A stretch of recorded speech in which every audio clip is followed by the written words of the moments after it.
নিরিবিলি বিচ ছেড়ে এখন আমরা পুরীর স্বর্গদ্বারের মেন বিচে গাড়ি নিয়ে একটু ঘোরাঘুরি করে আপনাদের দাদাকে বার্থডে স্পেশাল লাঞ্চ করিয়ে পান্থনিবাসে ফিরবো। হাতের ডান দিকে পুরী হোটেল আর তারপরেই ভিক্টোরিয়া হোটেল। এর আগে আমরা যতবার পুরীতে এসেছি এই ভিক্টোরিয়া হোটেলেই থেকেছি। সাদা রং করা পুরীর মেন বিচের উপরে এই ভিক্টোরিয়া হোটেলটির মানুষের কাছে একটা আলাদাই সত্তা আছে। এখন তো দেখছি এদিকের বিচেও বালির উপরে প্রচুর ঝাউ গাছ লাগিয়ে প্ল্যান্টেশন করা হয়েছে। ঝাউ গাছগুলি বড় হলে এটা নিশ্চিত যে আমরা পুরী বিচের সেই হারিয়ে যাওয়া ঝাউ গাছগুলিকে আবার ফিরে পাবো। হাতের ডান দিকে স্বর্গদ্বার আর এই গলি দিয়ে ঢুকে গেলেই স্বর্গদ্বারের পুরীর মেন মার্কেট। স্বর্গদ্বার ছাড়িয়ে এই সোজা রাস্তা বরাবর চলে গেলে পুরীর বিচ এখন অনেকটাই লম্বা হয়ে গেছে। আমরা এখন গাড়ি নিয়ে পুরী বিচের লাইট হাউসের দিকে একটু যাব। এদিকে আরো কি কি নতুন নতুন হোটেল হয়েছে আর গাড়ি পার্কিং এর জন্য কোনো ব্যবস্থা আছে কিনা সেটাই দেখতে দেখতে যাচ্ছিলাম।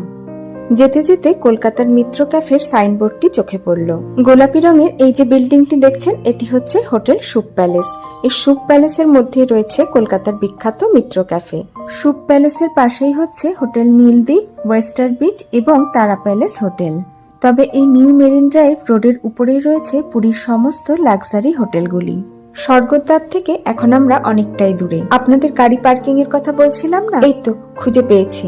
ডান পাশে নীল রঙের বাউন্ডারি দেওয়া জায়গাটি হচ্ছে পার্কিং এরিয়া। ছাদে লাল রং করা শ্রীহরি হোটেল একদম তার পাশে। শ্রীহরির পাশেই হোটেল নীলাদ্রি আর হোটেল প্রভুপাদা।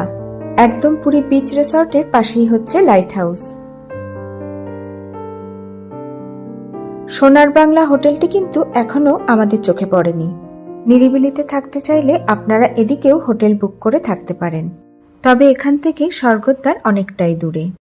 পায়ে হেঁটে স্বর্গদ্বার যেতে গেলে অনেকটাই হাঁটতে হবে। এই যে সামনেই দেখা যাচ্ছে সোনার বাংলা হোটেল। এই হোটেলের রুম ভাড়া মোটামুটি ৮,০০০ থেকে ১০,০০০-এর